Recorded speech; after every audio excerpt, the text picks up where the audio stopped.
Morning, everyone. Thanks for joining us today. My name's Austin Wells, Chris Wagner. We'll do a little introduction here in a minute, but today we're just talking about benchmarking 401k plans, and then something that is relatively new in the last couple of years, pooled employer plans, and how they can help with the benchmarking efforts that people are doing at the individual level as well. But to get started, if you have questions, we'll answer them throughout this presentation. So just throw those in the chat.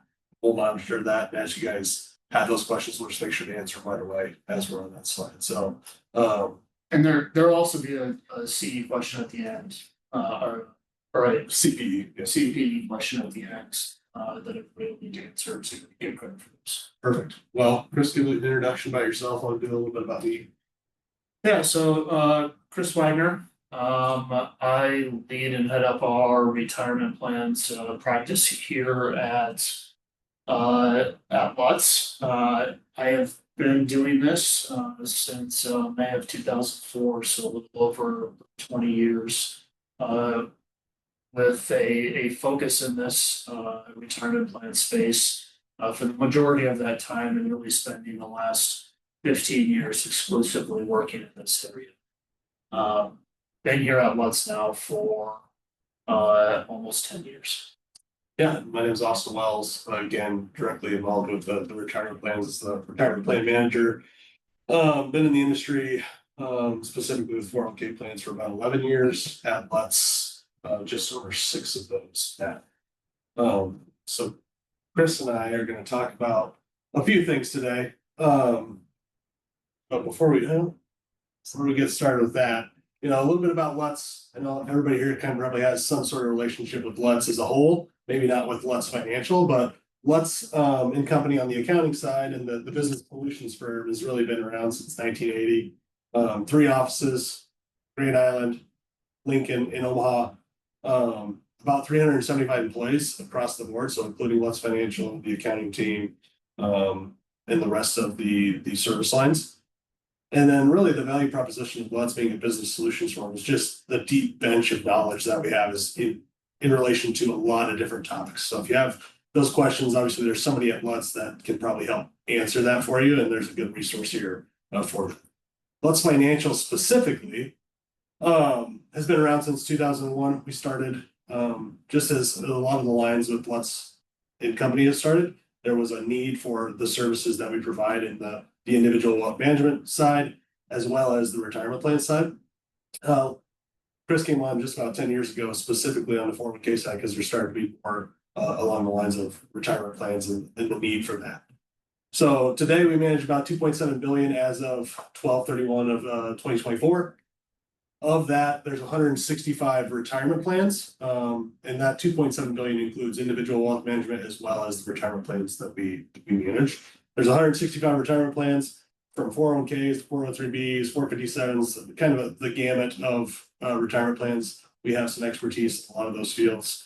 So any retirement plan really is something that we manage today and have expertise in. And then our value proposition, there's a lot of pieces to this, but fiduciary advisors, ultimately everything we do, we try to be a fiduciary in those capacities, whether it's investment management, providing advice or consulting on the plan as a whole, quarterbacking those complicated relationships. There's a lot of providers inside of a 401k plan, whether it's the record keepers or the TPAs or the auditors, or some other providers that you may be using. And then compliance and design expertise. We have a lot of that expertise in the house with Chris being in the industry for 20 years, me being in the industry for 11. There's not a lot that we have not seen or have helped clients accomplish or understand.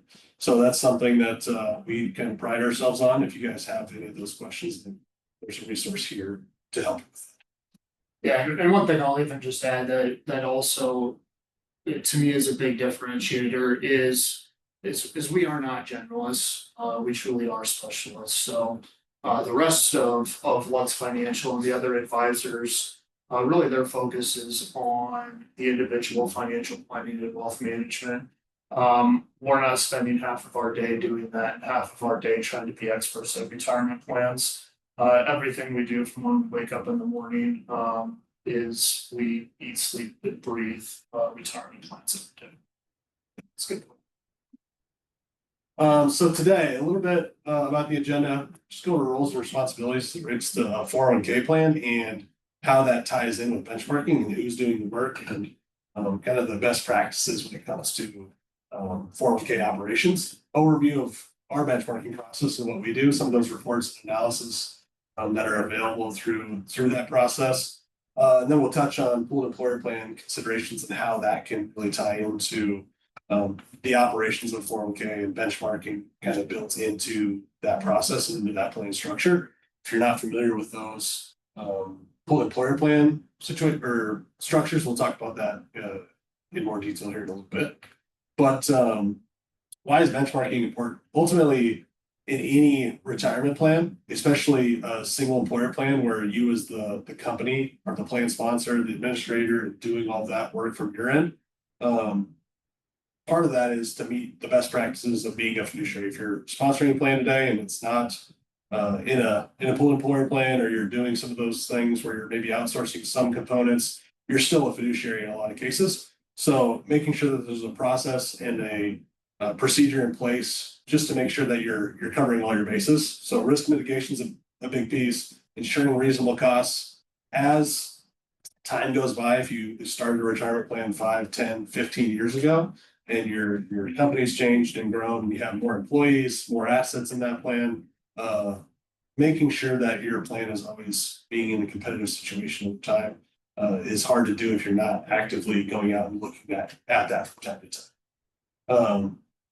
Goes with plan competitiveness and performance as well, like service quality, the companies that you use to provide services to your plan, those companies change over time as well. And as services quality declines, or as they grow and maybe you are not the focus of those providers anymore, it's always something to monitor and keep a look at.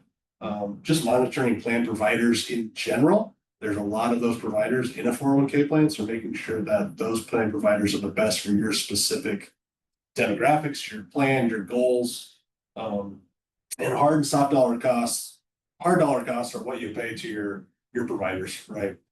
Soft dollar costs are how much effort and time are your people putting in to administrating this plan, the operations of that, and is that something that you want to outsource at some point? There's different things that you can do to make sure that those soft dollar costs aren't eating into the time, effort, and energy that your people are putting on the administration side. And then just supporting strategic decision making, making informed choices, not just setting up a plan 10 years ago and remaining with that provider just because they've been that provider for 10 years. It's making informed decisions on who are those providers, why are they doing that, what's the cost of that, and making sure that's just an ongoing piece of the puzzle. Documentation of those decisions really has to go with the fiduciary best practices of just ongoing, why did we make the decision? Let's put that into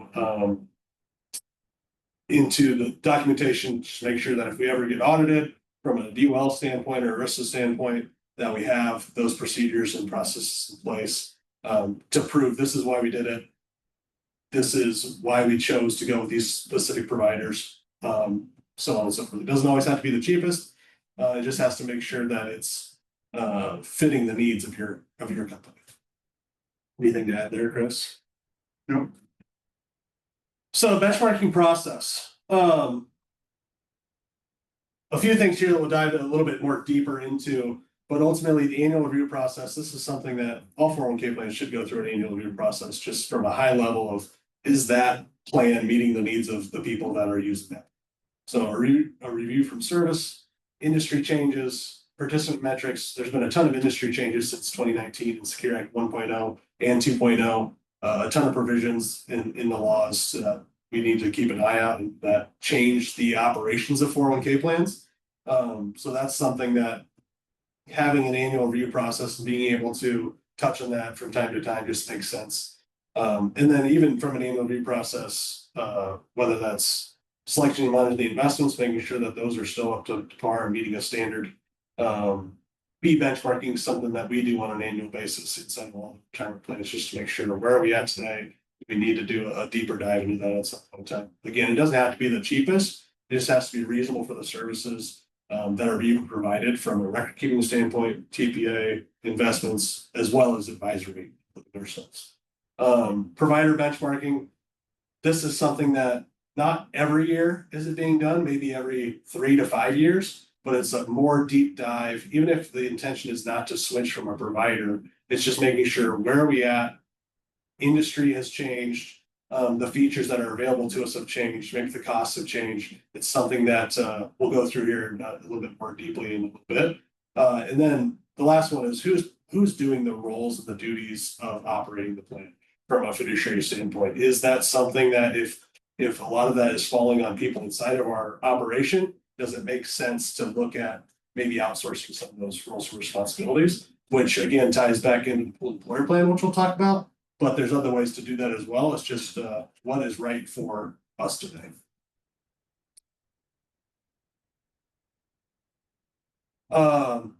This just goes into a little bit more detail on the annual review process and what we're going through with people each and every year from a plan standpoint. Roles and responsibilities, making sure that they understand their responsibility to the plan and the decisions that are made inside the plan health and performance, whether that's participant metrics, participation, savings rates, all of those things. Is the plan working for our company today and making sure that that's optimized for those people? Plan design. Is the plan set up correctly to optimize the people that we want to benefit the most? Whether that's the highly competent individuals, whether that's just making sure that people are operating and being able to get a company contribution. There's a lot of different things that go into plan design that, depending on what you're trying to accomplish from a company standpoint, there's different things we can do in there to optimize that towards your company. Fiduciary investment reviews. This is something that is really important. The selection and monitoring process of the investments that are inside of your 401k plan. We provide quarterly due diligence on those, but every year going into a deeper dive and just making sure this is the lineup that we have. Are they meeting the standard that we put forth or not? Is that a third party monitoring system? It's just not Chris or I saying, oh, your investments are good. Do we have a way to create those procedures, processes that it's not just somebody rubber stamping something, that it's a detailed documented process? And then employee engagement, how much time and energy are the advisors spending with your people to making sure that they're just not handed the keys to a retirement plan, that they have the ability to reach out to somebody, get resources, education, advice from people that know what they're talking about. And then again, industry updates, plans change over time. There's been a ton of change in the last 5 years. I suspect that there'll be more, but it's always something that as those things change, we want to make sure that the people are informed of those if we want to add that to the plan, or maybe it's something that's required. But after that, there's a bunch of different benchmarking tools that we use from a fee perspective. I think we'll pull up some different analyses here. If I remember correctly how to do this. And then Chris can talk about some of the fee benchmarking pieces. Thanks, Austin. And really what we thought would be most beneficial is just kind of walking through various benchmarks, why we believe they're important, the frequency of those. And when we talk about benchmarking, it can come in all different shapes and sizes, but oftentimes we see that this particular part of a plan fiduciary process or a plan review process is something that is consistently missing. And the reason why it is so important is because the vast majority of retirement plans in that small to mid-sized market oftentimes pass most of the costs, whether it's the advisory costs, whether it's the third-party administration, whether it's the record keeping, either all or a large portion of those, they pass them on to the employees or the participants that are participating in the plan. So that's where and why it becomes very, very important, because it is not a fee that oftentimes is being borne by the business, or by the business is truly making decisions that are affecting the overall and long-term outcomes of their employees. If you as an organization are paying all of the expenses from an advisory to a record keeping to everything by yourselves at the business level and not passing any of it on. You have the ability to pay what you want, right? It doesn't have to be reasonable, because you as a organization are paying. But it does need to be reasonable and there does need to be an understanding around, here's what we're paying each one of these providers and here's the services that we're getting for it. So again, Austin mentioned it doesn't need to be cheap, the cheapest, but you need to have an understanding that, okay, we're paying these people XYZ amount. What are we actually getting for it and is that reasonable for our employees? So this first report that I'm gonna walk through very, very quickly is a report that we provide to all of our plan sponsors annually. This reporting is done completely independently. We have no way of manipulating or changing that. We use the PRISM report that is powered by a company called Plan Fees in order to put these together. So again, we provide this annually to each one of our, whether it's an individual retirement plan or participating employer. And what it does is it just gives us a very broad snapshot in making sure that there's not something that's completely out of the ordinary. So just looking at this, again, this is an actual plan, but removed the information from it, the provider that they were using, plan assets that were in the plan. They had about 240 total participants in the plan. What this is doing is it is comparing their plan to 433 other 401k plans that have assets a little bit below and a little bit above of where they're at, and participants a little bit below and a little bit above. And what it does in the purple is it shows what their plan expenses are today, whether it's the investments, the record keeping, the advisory. It shows what the lowest quartile of those 433 other plans is. It shows what the average of those 433 is, and it shows what the highest quartile is. So, this webinar is not about the investment due diligence process. Really, we're going to focus more on the benchmarking. We can do that at a different time. But from an investment standpoint, what are we looking at? Is there anything out of the ordinary here, right? From a record keeping standpoint, what are they paying today, right? Is there anything completely out of ordinary compared to other like 401k plans? And then same with the advisory. So it's not doing a deep dive into the services for each one of these. Again, it doesn't have to be cheapest, but if our record keeping is at saying this at 0.43, okay, what are we receiving for that? Are we receiving superior services? That's timely, that's additional to your normal record keeping agreements, that justify us paying maybe a little bit higher than what the average is? Or, do we need to take a look at it because the services that we're receiving from that provider are the exact same as probably what justifies, a half of what we're getting paid today. And then the same on the advisory side of things. And the next report that I'll go through really kind of details more of the advisory piece of this. If I can get up there.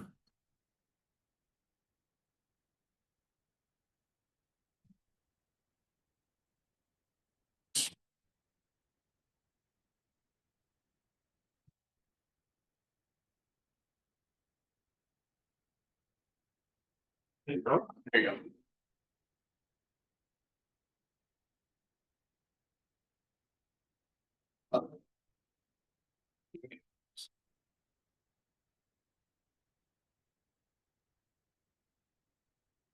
There we go.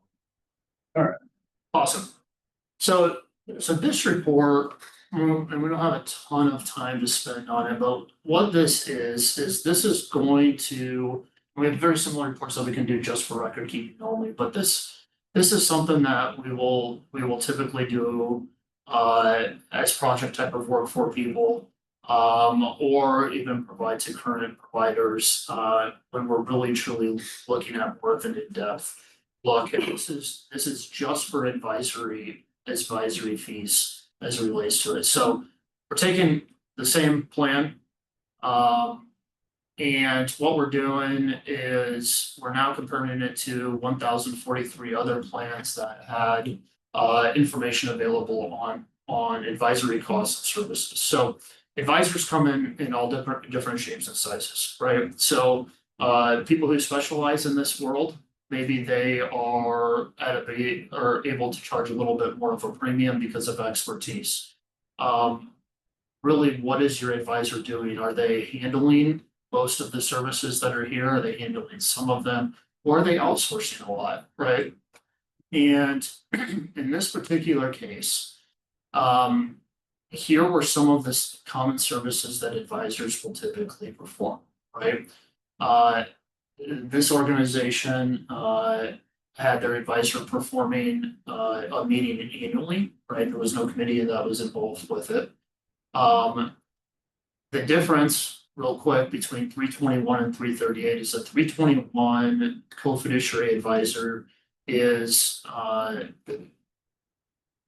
creating and implementing the process to select and monitor the investment options available to the employees. And it's a co-fiduciary arrangement, meaning that ultimately they can provide advice recommendations, but the company is the one who makes the final decision.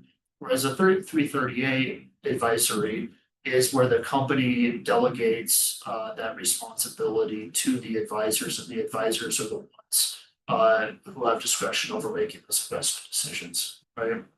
This organization was not doing any annual fee benchmarking. We're going to talk about some of this live bid stuff and how often that should be done. They were charging any type of education or training would be additional. It wasn't something that these advisors in particular were doing, so they were going to have to hire an outside organization. Again, you can see in some of the educational days, there was one of them that was available, charging a fee for additional, was not offering one-on-one, and they didn't have any type of proprietary financial wellness program. That was all being provided by the record keeper in this case. Some of the things, just real quick, that we typically see in addition to doing all of that on the previous page, is if we're sponsoring our own plan, is there some type of analysis for the target date funds? That's what that TDF fit analysis is. So the vast majority of participants today typically get defaulted into target date funds. Are those target date funds the most appropriate for people due to the amount of people who are participating? Is there a fiduciary or a plan review? Do they have access to ERISA attorneys? Is there any other type of educational webinars? Is 338 discretionary investment management, the one-on-one, and then a variety of other things from legislative updates? Are those things being? And then what we go through is, you saw the advisory fees, and the last thing is looking at the due diligence, right? Because if my advisory fees are really on the higher side of things, there's nothing wrong with that if I'm getting a high level of service, and most of these services are being provided to me. But what oftentimes when we run these, we find that sometimes a probably more generalist type of advisor technically isn't providing many of these or any of these at all. Most of it's being outsourced. And that was the case in this as well. Their plan, right? They were being charged additional for that 321 because the advisor was not actually a 321 that was being outsourced to an organization called Mesero. Then you can kind of see, from the benchmark of those other 1,000 plans of who's included in base, who's charging additional fees, what organizations are not offering it. Who's offering 338? Who's doing the investment menu selection process? Is it the advisor, or are they outsourcing it to a third party? And then what's the frequency of those employee meetings? You can see for a plan this size of those 1,000, 18% were doing it annually, 40% of them were doing it semi-annually, and 42% were having those meetings quarterly. So again, now once we know some of the services that are being offered, is the fee appropriate for them? Next, kind of going through the benchmarking and fiduciary processes, we've discussed most of this stuff already. But then you can do an analysis of saying, hey, if this isn't being offered, but for the most of those other 1,000 plans, the vast majority of them have that in their base fee, right? What is the frequency of the live bid process? We're gonna talk about that very quickly. And then you can kind of see again, our fiduciary process, the annual review that we typically do, how often are people doing it? Should it be done more than? And then the employee engagement. Is the advisor doing any type of proactive or reactive or a combination of both from an employee advice or engagement? Are they even able to offer advice? Or is that again something that's being outsourced to a third party or to the record keeper that is there? And again, we'll show you what your plan is, what the services are today. And then I'll give you an understanding of those 1,000 other plans, this benchmark of how many of them are providing these services, are they included in a base fee, are they charging an additional fee for? And then what's the frequency of those days? And then finally, so that's a report that's typically done also from a year-to-year basis. And then, finally, something that we do, and that should be done, at least on what we believe a 5-year basis, can be done more frequently if, organizations maybe have a provider that's going through some type of, merger acquisition. There's been a ton of record keeper acquisitions recently. But what this does is it goes through a little bit more of an in-depth understanding of what are the services I'm getting from my record keeper? What am I paying for what am I paying for my record keeper / TPA, depending if it's bundled or not? And do we need to consider other options? As technology and things change, as Austin mentioned before. So this one was a little bit of a different, a plan that we looked at, goes through current provider, current assets, how much in contributions, number of employees that we did. And then what this did is really we're just comparing record keeping pricing to this. They all have a little bit different technology, they all have a little bit of a different service structure. But we'll get through it. And, we looked at the Census, Charles Schwab, Empower, Voya, Vestal, Fidelity, some of the biggest names in the industry for this particular case. We can get, or we will usually go through an RFP process. How we determine which of these companies we go to look at, largely is just determined with our knowledge of each one of them, the industry, and what the goals and specific demographics are of the organization. Some organizations that have maybe high employee accounts and lower assets, or lower employee accounts, higher assets, different companies price things a little bit differently. But what this did is it goes through and allows these companies to do what we call almost a blind bid, right? They can't tell who else they're bidding against. They just know the demographics of the organization. And then each one of them comes up and it shows, hey, here's what our pricing and stuff was based on the individual plans. None of these are pulled apart plans. These are all the individual plans and you can kind of see where they're going. And then it will go through, how that fee structure is it an asset charge, is it a percentage of the plan, is it fixed as a base fee and per participant, as it is in Vestal's case in this. And then I'm not going to spend too much time on the rest of this, but then it gives you a deeper understanding of each one of these organizations and where their book of business is at, and does it fit within our plan demographics? Do they specialize with us, or maybe they're looking at, right?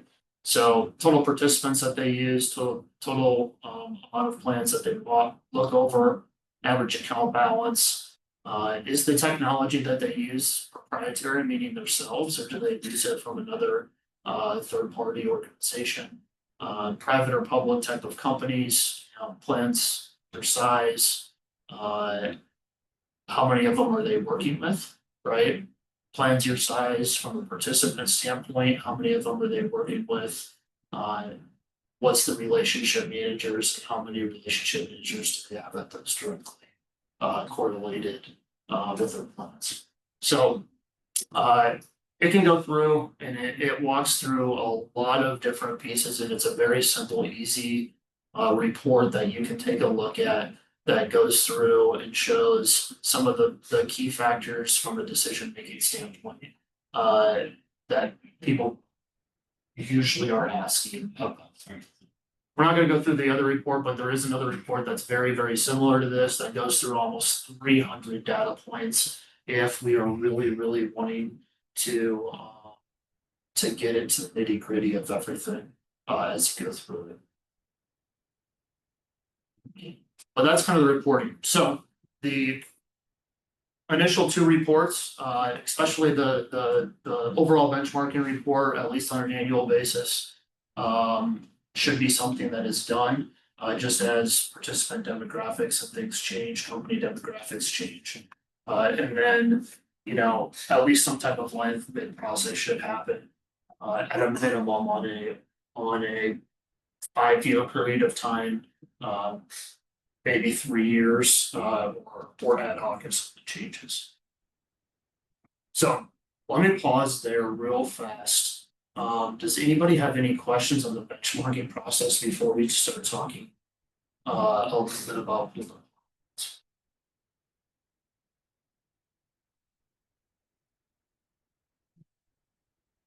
Yeah.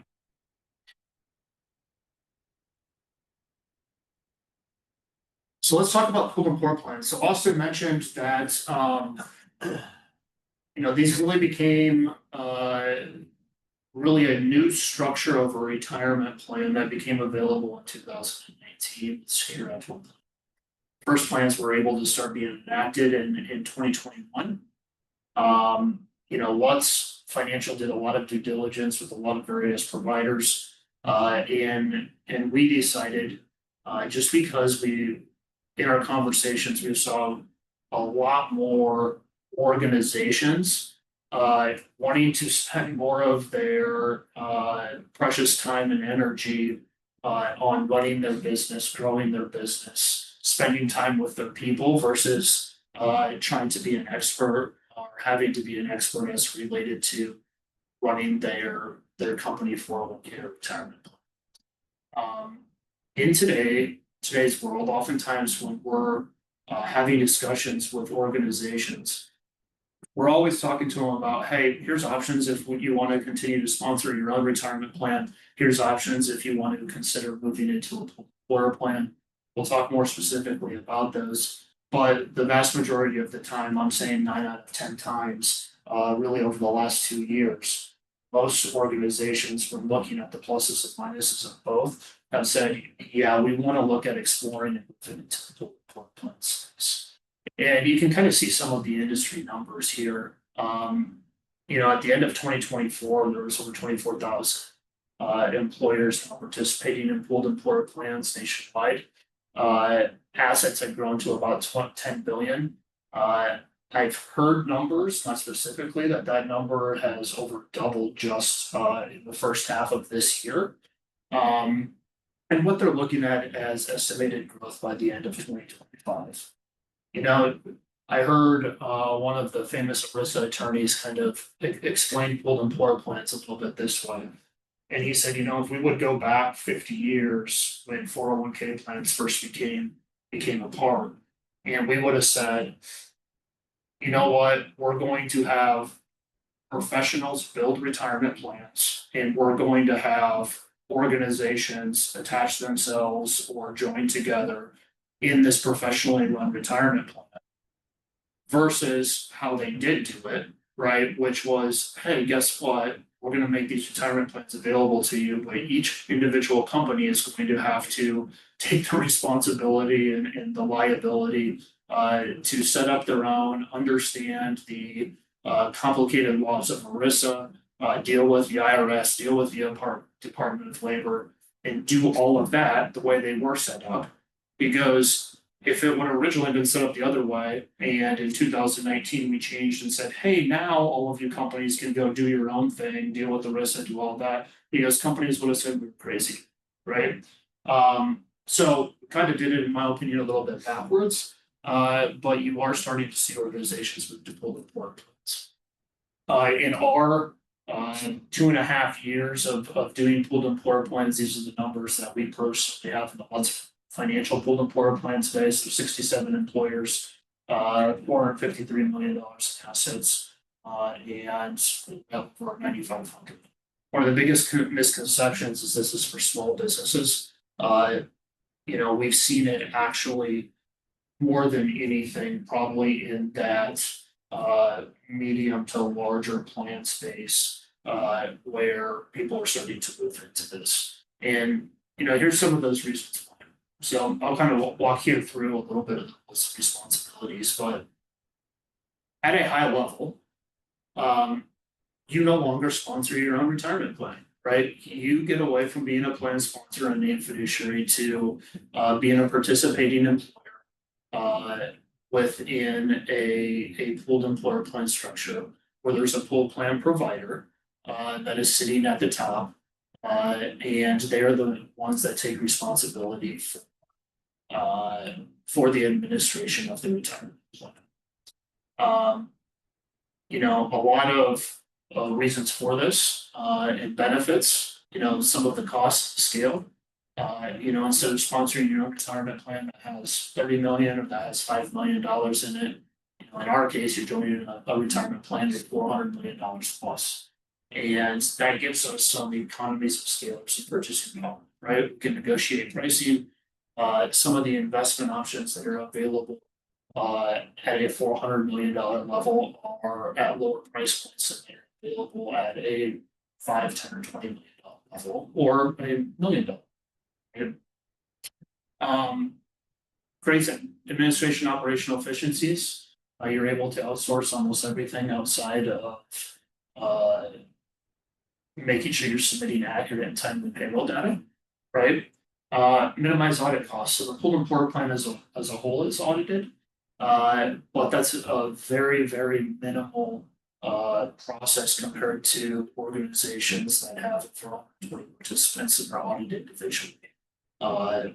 Typically they'll select five or six of those participating employers, and they'll ask for some employee data on 3 or 4 employees, and that's the extent of the auditing process versus going through. And one of the other misconceptions is you lose a lot of your flexibility in decision making.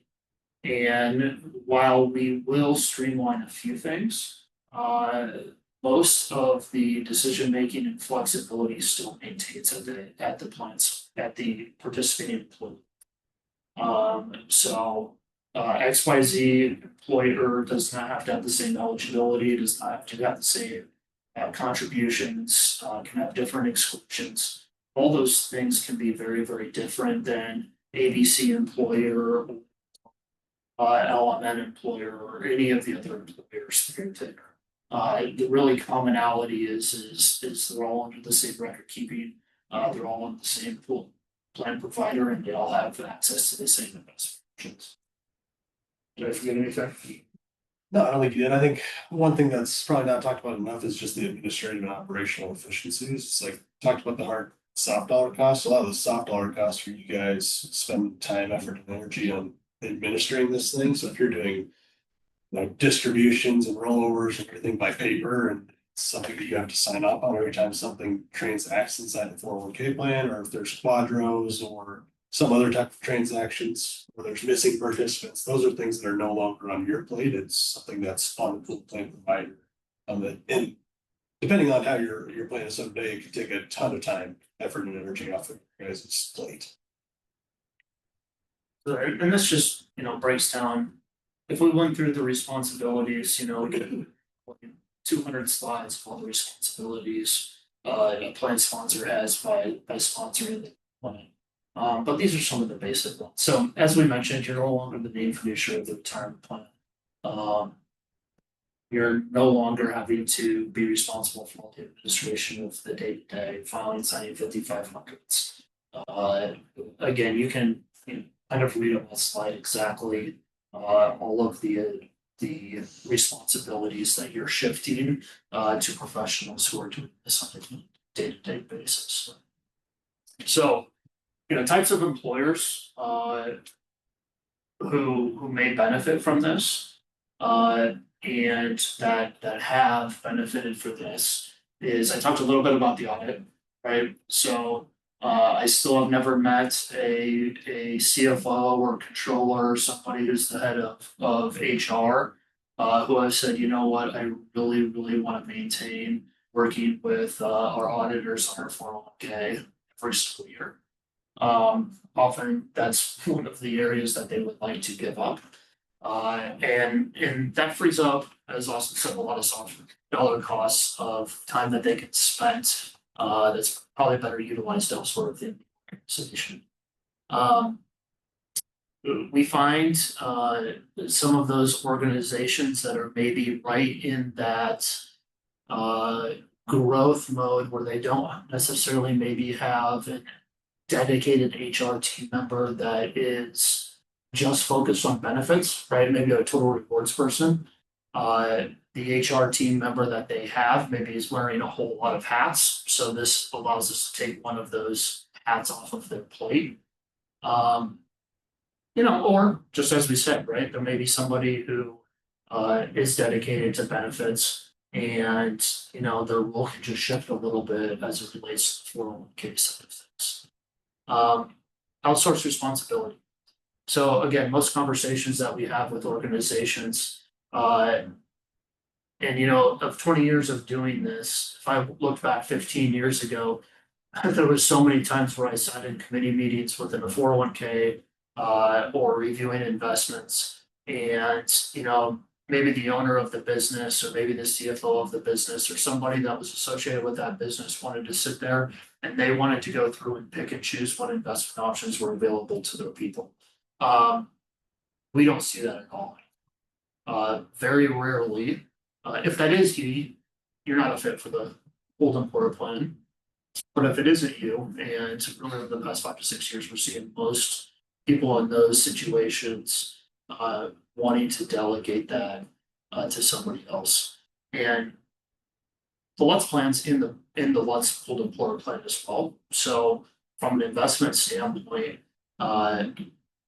we eat our own cookie, right? There's zero difference between where we put our own money and our family's money compared to what your employees would have access to within them. And then, sometimes those people that are just starting to plan for the first time, right? They're able to reach size and scale almost immediately. Or, companies have maybe had a retirement plan for a few years or 5, 6, 7, 8, 10 years. For one reason or not, the size of the plan has not continued to grow.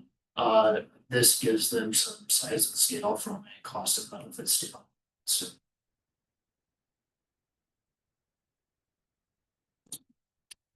anything else to add, Austin, as it relates to that? Well, I think that covers the most of it. We might have a question here.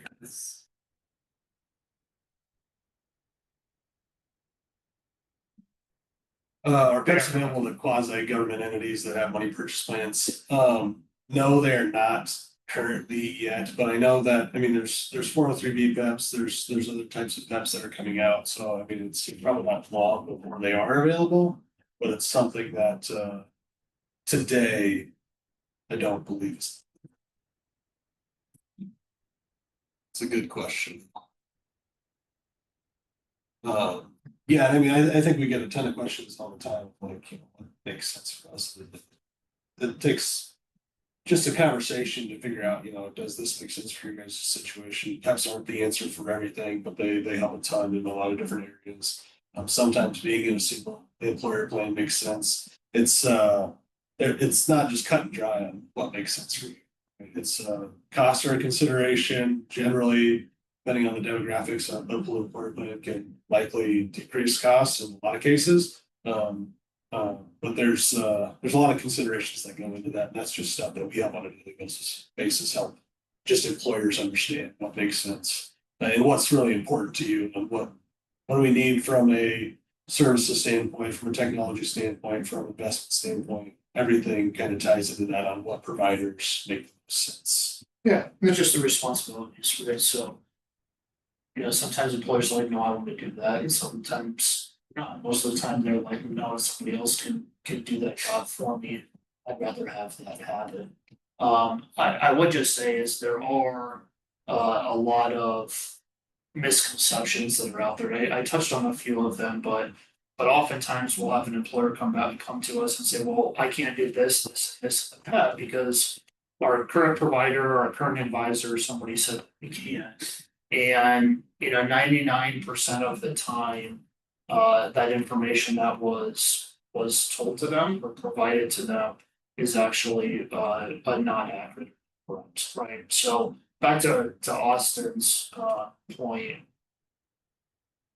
we're not there to try to sell you or force you to go down one route or another. Our job is to provide you with the information and the options and allow you to make informed decisions. So, any other questions?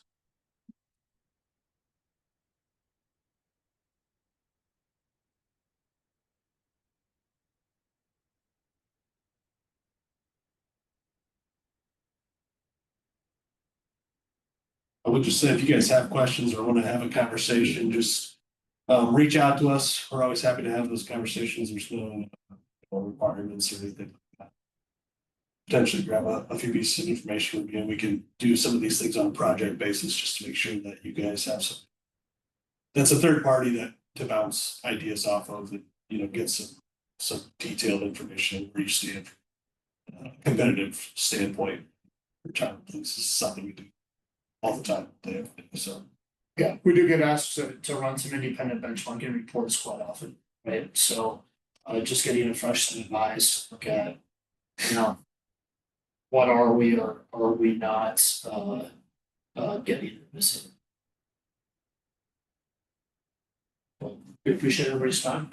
yeah, thanks for your time. Great rest of your day.